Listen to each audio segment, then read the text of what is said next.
Sa ginanap na turnover and blessing ceremony sa Pangasinan Provincial Office, 44 na Mahindra Patrol Cars ang ipinamahagi ng Department of the Interior and Local Government o DILG sa lahat ng munisipalidad ng Pangasinan. Parte umano ito ng programang Oplan Lambat Sibat tungo sa Daang Matuwid. Pinangunahan ni Negros Occidental Representative Jeffrey Ferrer ang pamamahagi bilang kinatawan ni DILG Secretary Mar Rojas. Sinuri ito sa testing at saka panggamit sa atin in every municipality to fight against crime.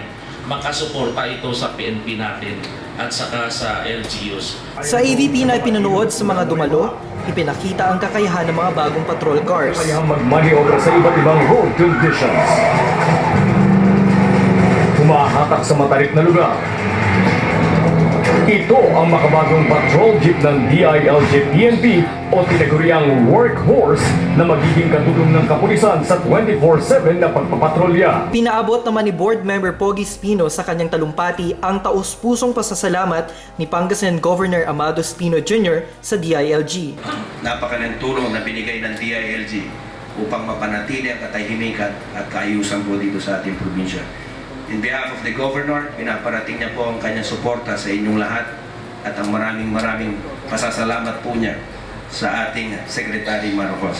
Laking tuwa naman ng mga alkalde at local chief executives ng probinsya dahil sa natanggap na bagong sasakyan. Ito talaga much needed kasi makakatulong ng sobra-sobra. At syempre, we are so proud na nabigyan kami ng ganito ng DILG. Malaking tulong po ito sa amin, lalo sa pagsugpo yung mga krimen. Actually, yung sa amin ang isa lang.